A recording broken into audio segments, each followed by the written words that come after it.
함께 고백하며 나아가겠습니다. 나 주님의 기쁨 되기 원하네.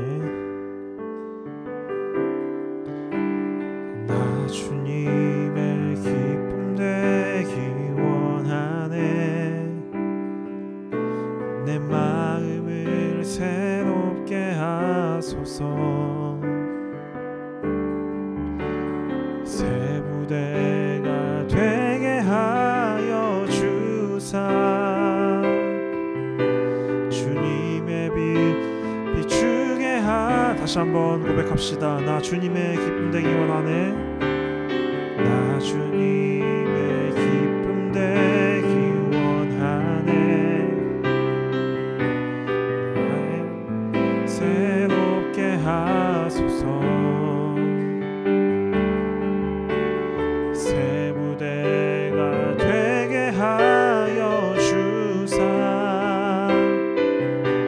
주님의 빛 비추게 하소서. 내가 원하는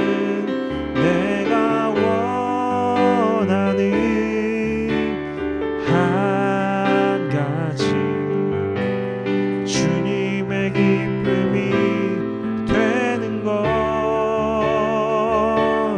내가 원하는 한 가지 주님의 기쁨이 되는 것. 겸손히 내 마음 드립니다. 겸손히 내 마음 드립니다. 나의 모든 것 받으소서. 나의 마음 깨끗게 씻어 주사. 주의 길로 향하게 하소서. 내가 원하는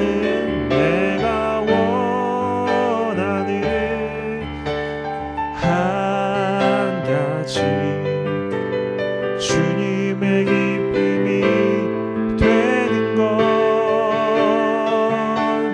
내가 원하는 한 가지 주님의 기쁨이 다시 한번 고백합시다. 내가 원하는 한 가지.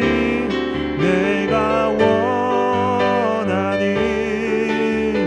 한 가지 주님의 기쁨이 되는 것.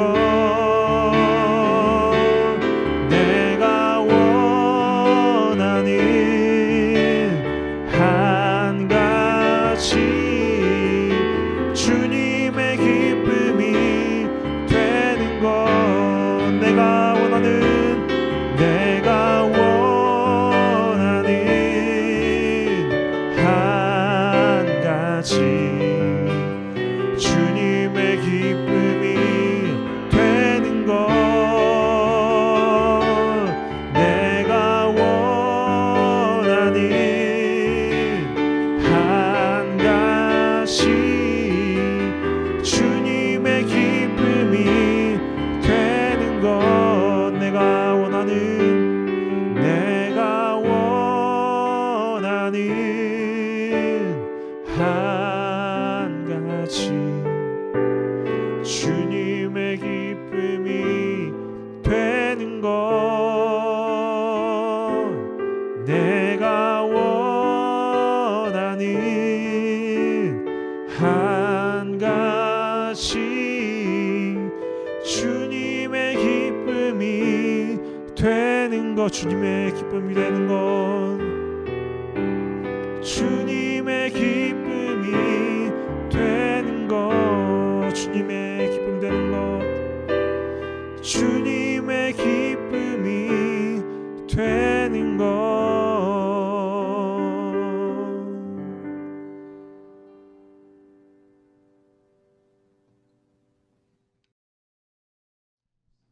하나님의 말씀 함께 읽겠습니다. 신약성경 마태복음 7장 1절에서 5절까지의 말씀입니다. 비판을 받지 아니하려거든 비판하지 말라. 너희가 비판하는 그 비판으로 너희가 비판을 받을 것이요 너희가 헤아리는 그 헤아림으로 너희가 헤아림을 받을 것이니라. 어찌하여 형제의 눈 속에 있는 티는 보고 내 눈 속에 있는 들보는 깨닫지 못하느냐. 보라, 내 눈 속에 들보가 있는데 어찌하여 형제에게 말하기를 나로 내 눈 속에 있는 티를 빼게 하라 하겠느냐. 외식하는 자여, 먼저 내 눈 속에서 들보를 빼어라. 그 후에야 밝히 보고 형제의 눈 속에서 티를 빼리라. 아멘. 여러분 한 주간 잘 보내고 계십니까? 주중에 우리의 삶의 어떤 순간, 그 순간을 정해놓고 하나님께 예배드리는 그런 시간 꼭 있으셨으면 좋겠습니다. 오늘 같이 예배드리면서 같이 나눌 말씀의 주제는 비판과 관련된 말씀입니다. 그리고 오늘 본문은 예수님의 산상수훈 말씀, 그 안에 있는 말씀이죠. 하나님의 백성이 하나님의 백성답게 살아야 되는 데 있어서 중요한 내용들, 그 백성들이 살아내야 되는 삶의 규범들을 다뤄주고 있는데 그 안에서 이 비판이라는 것이 중요한 요소이기 때문에 예수님께서 이 말씀을 주신 것입니다. 비판에 대해서 생각할 때 오늘날 우리가 살고 있는 이 세상, 어떤 면에서 비판이 문화처럼 느껴지는 세상이 아닌가 그런 생각이 듭니다. 정치뿐만이 아니라 심지어 아이들끼리 모여서 노는 그 현장에조차도 어떤 모습들, 어떤 작은 것들에까지도 서로가 비난하고 비판하는 것이 일상화되어 있는 그런 시대가 아닐까 그런 생각이 듭니다. 이것에 대해서 좀 생각해 보면 언젠가부터 또한 이 비판이라는 것이 마치 나를 보호하기 위한 하나의 방어 기제처럼 돼버린 것 같은 그런 생각도 듭니다. 무슨 얘기냐면 누군가가 나를 비판할까 봐 내가 먼저 상대방을 비판하고 비난하고 그것을 통해서 내가 비난받을 것을 감추는, 자, 내가 무엇인가 사람들 앞에 드러나게 부끄러운 모습이 있는데 누군가가 그것을 발견하고 이야기할까 봐, 또한 그런 얘기를 듣게 됐을 때 내가 감당할 수 없을까 봐 오히려 내가 먼저 상대방의 문제, 상대방의 잘못 이런 것들을 밝히고 그것을 통해 나뿐만이 아니라 내가 동원할 수 있는 모든 사람들과 함께 그런 대상들에게 비난을 쏟아내는 것이 언젠가부터 그렇게 특별한, 이상하지 않은 그런 모습처럼 보여진다라는 거예요. 우리가 인터넷을 통해 여러 기사들을 대해보지만 어떤 일이 있었다 했을 때 그것에 대해서 사람들이 댓글을 다는데 정말 상상도 할 수 없을 만큼 다양한 비난의 그런 비꼬고 비난하는 그런 글들이 쓰여지는 것만 봐도 언젠가부터 이 시대를 살아가는 우리들에게 있어서 비난하는 것, 비판하는 것이 익숙해지고 그래서 문화처럼 느껴지는, 마치 숨 쉬는 것처럼 느껴지는 그런 모습이 아닌가 그런 생각이 듭니다. 그런데요, 그런 시대를, 그런 우리들을 바라보며 예수님은 뭐라고 말씀하시죠? 비판을 받지 아니하려거든 비판하지 말라라고 말씀을 하고 있는 것입니다. 사실 이 표현은 한글 표현은 조금 의미를 약화시킨 것 같아요. 왜냐하면 비판을 받지 아니하려거든 비판하지 말라. 네가 비판받기 싫다면 남을 비판하지 말라라고 얘기하는 것처럼 그냥 간단히 읽으면 그렇게 보이는데요. 사실은 오히려 순서가 좀 뒤바뀌어져 있는 것입니다. 예수님께서는 단적으로 뭐라고 선언하시냐면 하나님 나라의 백성이라면 너희들은 비판하지 말라라는 것입니다. 우리가 오늘 예배를 시작하면서 같이 부른 찬양이 뭐죠? 나 주님의 기쁨 되기 원하네. 자, 하나님을 기쁘시게 하는 것은 되게 어떤 면에서 단순한 것 같아요. 뭐죠? 하나님이 원치 아니하시는 것을 하지 않는 것. 자, 이건 소극적인 거죠. 더 나아가서 하나님이 원하시는 것을 하는 것, 이 적극적인 것입니다. 곧 하지 말아야 될 것을 하지 않고 해야 할 것을 할 때에 우리의 삶이 하나님의 기쁨이 되는 것이죠. 그런 면에서 비판을 하지 않는 것은 그런 면에서는 소극적인 모습일 수도 있는데 이 소극적인 것이지만 그러나 이것이 문제가 많기 때문에 예수님께서는 단적으로 이렇게 하지 말라, 비판하지 말라 엄히 명하신 것이죠. 마치 십계명의 여러 계명들을 단적으로 주신 것처럼 우리를 향해서 비판하지 말라라는 겁니다.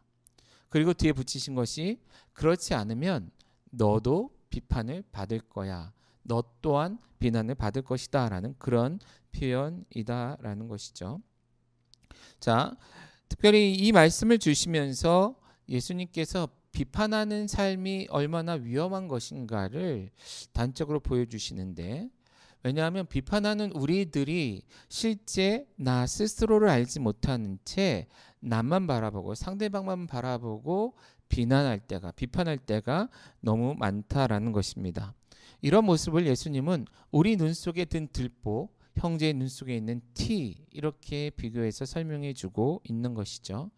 자, 상대방의 것은 너무 크게 잘 보이죠. 이 시대의 삶의 모든 현장에서 경험되는 겁니다. 그런데 정작 내 안에 있는 더러움은, 내 안에 있는 들보는, 큰 것들은 보지 못한다라는 거예요. 우리의 눈이 이미 들보로 인해서 왜곡됐는데, 재기능을 못하는데 어떻게 다른 사람의 눈에 있는 그 티를 뽑아줄 수 있겠느냐라는 거예요. 그러므로 정말 누군가를 비난까지는 아니죠. 누군가를 돕고 싶다면, 그 티를 뽑아내주고 싶다면 안먼 우리들의 눈에 있는 들보를 뽑으라라는 것이 예수님의 말씀인 것입니다. 자, 우리들의 눈 안에 있는 들보를 뽑기 위해서 그러면 어떻게 해야 되나요? 우리의 시선을 어떻게 해요? 나 자신에게 먼저 두라라는 것입니다. 남을 돕는 일에 있어서는 나보다 남을 먼저 보는 것이 맞습니다. 그러나 누군가를 판단하고 평가하고 깨끗하게 하기 위해서 남을 보기보다는 나 스스로를 먼저 보는 것이 중요하다라는 것이죠. 자, 그런데 예수님 시대에도 이것을 제대로 해내지 못했던 사람들이 있었어요. 대표적으로 바리새인들과 같이 종교 지도자들인데, 그들을 포함해서 이렇게 스스로 더러우면서 남을 더럽다 하는, 비판하는 자들 향해서 예수님은 뭐라고 말합니까? 외식하는 자여라고 말씀을 하십니다. 하나님이 기뻐하시지 않는 대표적인 불효에 대한 선언이기도 한 것이죠.